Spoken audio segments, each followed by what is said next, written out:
fire.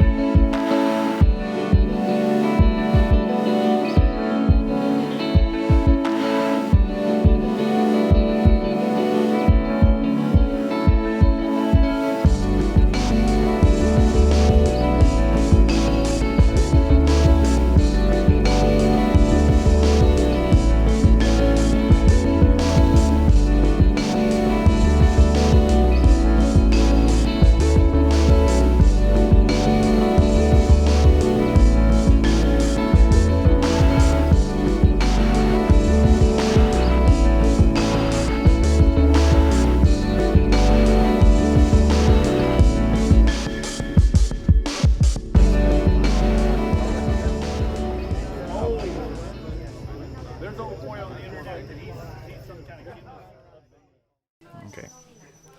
All right, Adam. Well, thanks. I really do appreciate you taking the time to be here. You're welcome. So, I think we should start by with who you are and what you do. I know you've known a lot of the shooters around here for a long time, but for the ones that don't know you, where were you from? What do you do? Well, again, thank you for giving me this opportunity to speak. I'm Adam Braverman. I'm the Director of Vice President of Sales and Marketing for Capstone Precision Group. But it's been kind of a circuitous or a roundabout trip to get to where we are today. I came into the industry in 1992 with Sierra Bullets as the Sales and Marketing Director. I was living in Sedalia, Missouri, when Sierra moved from California to Missouri, and they brought basically their entire management team with them. But within a short period of time, the Vice President of Sales and Marketing and his family decided that moving from California to a small little town in Missouri really didn't fit their lifestyle. So Sierra decided to find someone who was already in the Midwest who they could bring on board and take on the sales and marketing responsibility. I was working for a company in Sedalia as the Director of Sales and Marketing and was recruited to Sierra then. I don't have a lot of initial background in the shooting sports or in this industry, so Sierra was my first visit into the industry. Really enjoyed my time there, traveled around the globe to different competitions, different exhibitions, meeting customers, and that actually brought me to where I am now, because one of our customers from Sierra was a company in Norway called Raufoss. In the late 1990s, Raufoss and some other companies in Europe formed an ammunition company called Nammo, based out of Sweden, Finland, and Norway, and that included Lapua.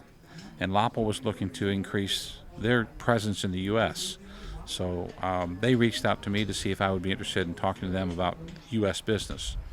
I wasn't really looking to leave, but it was an opportunity I couldn't pass up.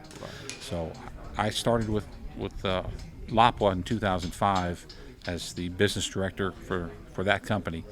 At that time, they were importing through one or two smaller companies and wanted to see how they could grow in the U.S. And so I put together a business plan for distribution channels, marketing channels, promotion, on how we could grow the Lapua and the Vitavori business in the U.S. I knew nothing about small bore. So after I took the job, I was introduced to the people. They said, "Oh, by the way, we also sell 22 rimfire ammunition." And so I learned very quickly about bench rest and about 3P and across the course prone shooting, and then silhouette. And for some reason, I know the reason, silhouette caught my interest very quickly, and I've really had a fond feeling. When would you say was your first encounter with silhouette? Ridgeway. How long ago? 2006. 2006. 2006, so 16 years ago.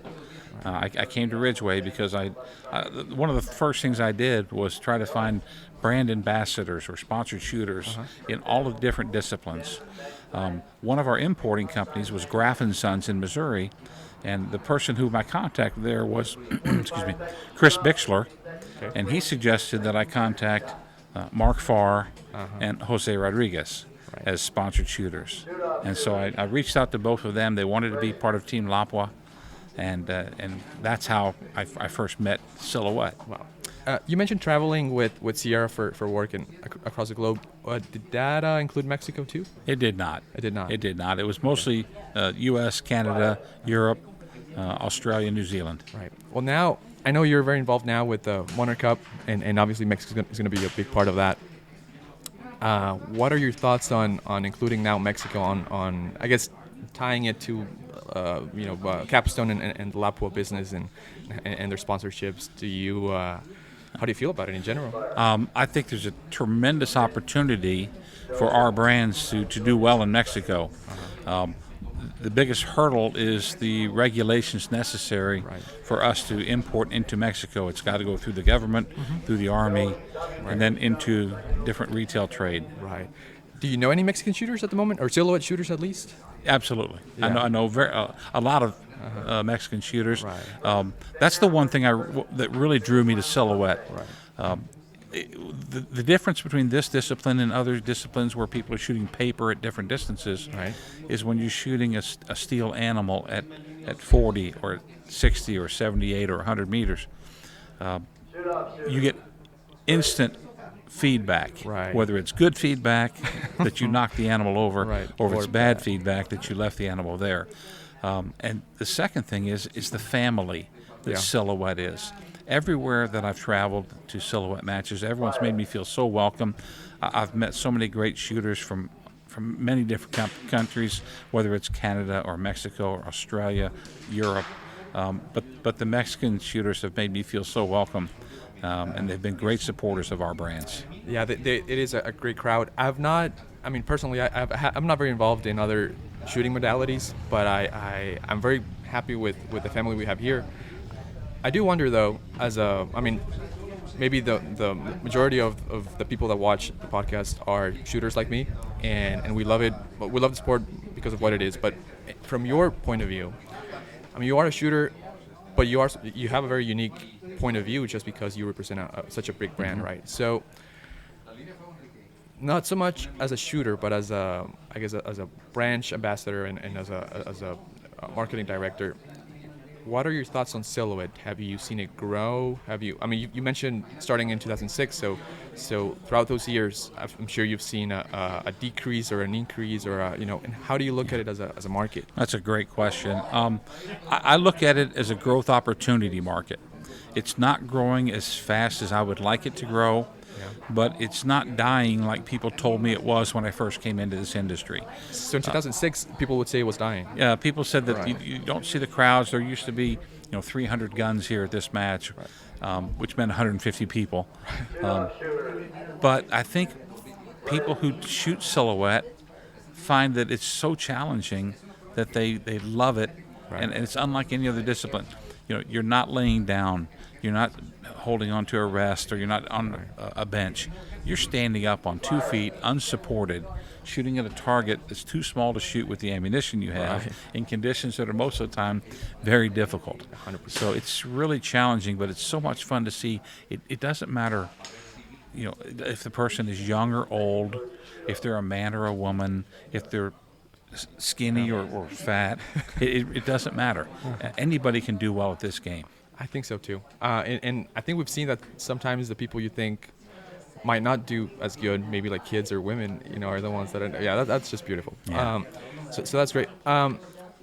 So we have the markup coming up, or actually happening right now here in Ridgeway. But so for the people watching, they must know that we are in Ridgeway at the moment. And sorry about the noise, but we figured maybe it was nice to do it out here at the close to the firing line. So that's kind of a segue to my question. What's your favorite firing line or just clubhouse, shooting facility in general? I don't have a favorite. Okay. I enjoy coming here Yeah. because the people run a great match. The club runs the match. It's not run by an organization that has to get volunteers. These people know what they're doing. Yeah. Same thing happens at PL, at the Conard Cup match. At Raton, I've been there many times, and it's a good facility to shoot. They just don't have the infrastructure to support it. When we used to go to the Southwest Nationals at Winsboro, that was a a carnival and a match all wrapped into one. Wow, yeah. But I've been to clubs all across the country, and they all do a nice job, and they're all unique. Right. I'm really looking most forward to, though, Yeah. is traveling to Saltillo Yeah. to see that. I've heard so many great things, and I'm excited to be going there. It really is a good place. So do you see Lapua being involved in more Mexican matches, maybe, other than say next year? Would you see the Monarch Cup, participating again in Saltillo in Mexico? I do see Right. this as being more than just a one-hit wonder. We're hoping next year that we can do the true Monarch Cup with 3 countries, with Canada Yeah. and with the U.S. and with Mexico. So, yes, I anticipate we'll be participating in a lead role in the Monarch Cup for years to come. Again, perfect. Here's another question that I know maybe a lot of younger shooters are wondering. So, for those that have been at nationals here in the U.S., they know that Lapua is very present. You can see the trailers and the canopies and the chairs, and I mean they stand out, so you can watch them from afar. But also you see the Lapua shooters walking around with their shirts, and you wonder, as a new shooter, that would be nice to, I wish I could be there, right?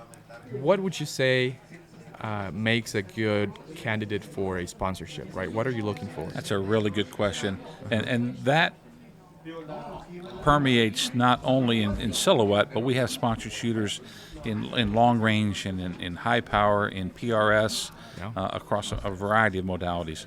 But what we look for first is a really good person, not a great shooter, but a good person. Being a great shooter helps. Yeah.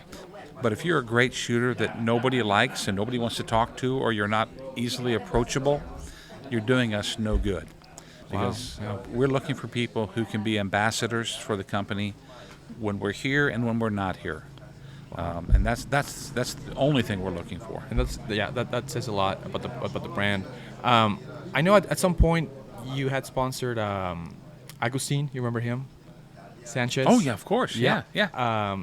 I hear he's starting to shoot again. Everyone that's been around the sport knows who he is, but that's, I think, one of the only Mexican shooters that I've seen, that's sponsored at least by Lapua.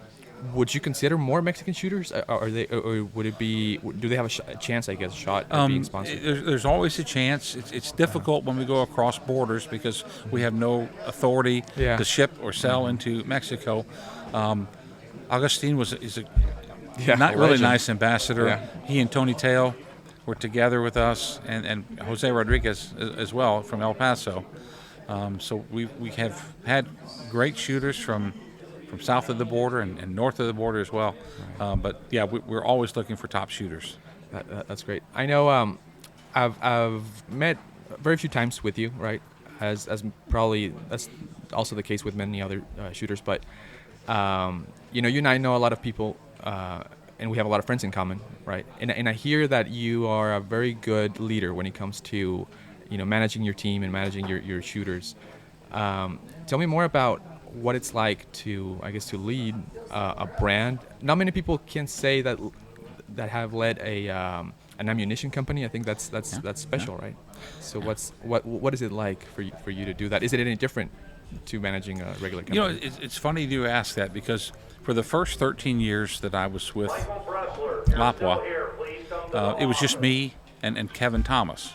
And then when our parent company bought Burger Bullets in 2017, and we brought Burger into the group with Vitavore and with SK and Lapua, a whole team of people came with that. Yeah. So it was once just 2 people, now there's 25 people on our sales and marketing team. Right. But the most important thing to do is surround yourself with good people, Right. and let them do their job. Just get out of their way, because we've done that everywhere. We've got a great marketing team. We've got a great sales team. We have a new export sales manager who's doing a great job. You might know him, but we're thrilled with the people that we have. And my favorite president in the United States was Ronald Reagan, and he said that there's no limit to how much you can get done if you don't care who gets the credit. Wow. And I don't care. I want my whole team to get credit for everything we're doing. So, people tell me thank you for what what I'm doing for this, and it's not me, it's Capstone, because we believe that this grassroots marketing, where we're at the matches talking, have the trailer, have the shirts, have the people, is what really grows our company and our sport at the same time. Nice. Well, it looks like we're about to get the awards going. I think it's a good time to wrap up. I know it was a short one, but hopefully at least we gave the people a good view of the range. So just to wrap up, what's something that we should look out for as far as what Lapo has in the plans? Anything you would want to Really make us good aware? question again. First, let me tell you that we're so thrilled with the growth that we've seen in both SK and Lapo brands in the U.S. and globally. We know that there's a huge shortage in the market for ammunition, but please rest assured that we're making more 22 long rifle ammunition than we've ever made before, and we're getting more in the U.S. than we ever have. But there are just so many more shooters. Right. But we're still working on new products, and you'll see some new products from us next year. Perfect. Lapo is one of our favorites, probably the biggest brand that we've had in the sport, or at least as far as presence, as far as just help in general. So we appreciate that for sure. Very good. Adam, we'll see you soon. Thank you, sir. Thank you.